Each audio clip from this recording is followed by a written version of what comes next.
Azul Fellawan, Inch'Allah Hadna Waqit le Faïda, l'émission Ayénia. Donc, je me présente, je suis le docteur Ramila Nadir, médecin généraliste, vice-président de l'association des médecins généralistes la Wilaya de Béjaïa et président de l'association des diabétiques L'Aqsar. Donc, quant à l'approche du mois de Carême, on a quelques remèdes, quelques conseils à donner pour nos patients pour qu'ils puissent jeûner dans de bonnes conditions, Inch'Allah. Le premier point que je dois transmettre, et c'est très important, c'est la consultation. C'est-à-dire le patient diabétique ou bien qui a une autre pathologie, il ne doit pas décider de jeûner ou pas tout seul. Donc, il faut qu'il fasse une consultation au préalable avant le mois de Carême. 3 mois, 2 mois, 1 mois, quelques jours, c'est pas trop tard, mais il faut discuter avec son médecin. Donc, on a un code, on a un tableau de score de risque de ces malades qu'on va notifier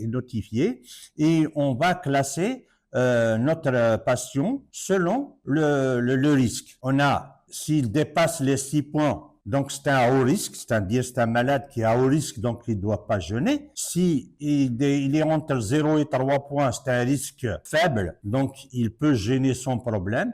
Qu'il gêne ou qu'il gêne pas, on doit toujours accompagner ce patient durant le mois de Carême.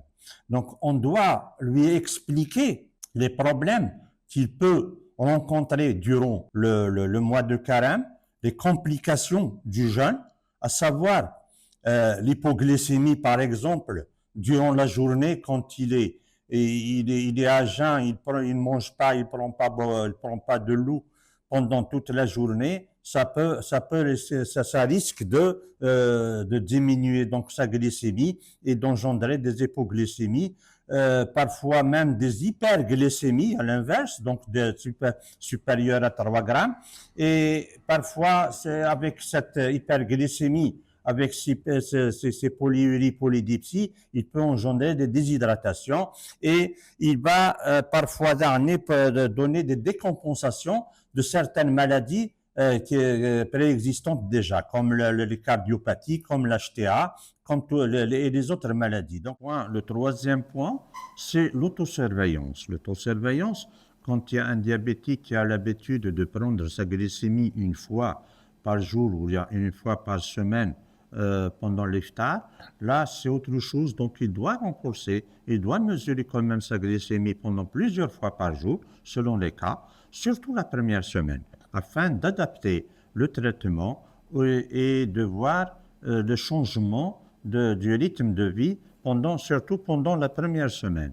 Donc, comme ça, on va ajuster le traitement et c'est le conseil numéro 4, changer les doses ou bien les horaires des médicaments comme ça tout seul. Donc, il faut quand même qu'il écoute son médecin, il faut demander l'avis de son médecin pour diminuer ou bien arrêter certains médicaments ou changer.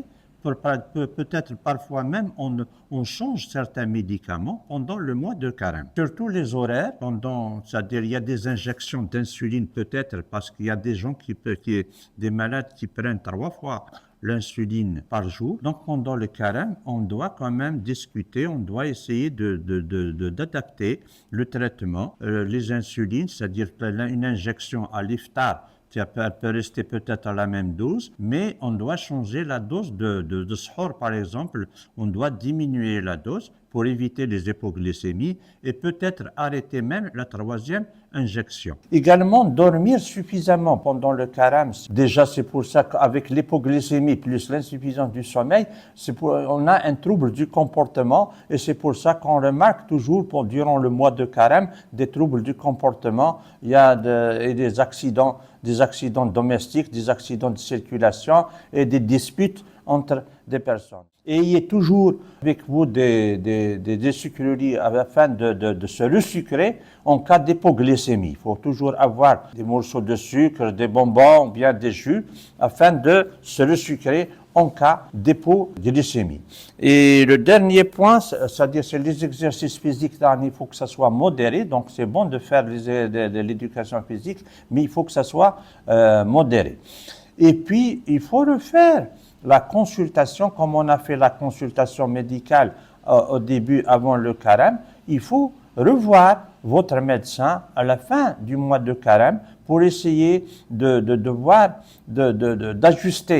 le traitement durant l'iftar, durant les autres jours, et puis de rassembler les éléments, c'est-à-dire l'expérience durant ce mois de carême. Peut-être ils sont nécessaires pour le mois de carême prochain, pour l'année prochaine. Je vous remercie. Inch'Allah, les conseils. Je tiens à remercier Tommy pour les efforts qu'il fournit afin de transmettre des conseils de santé pour toute la population. Donc un conseil, il faut essayer d'adhérer et de prendre c'est-à-dire les rendez-vous chez votre médecin à travers le Doctomy.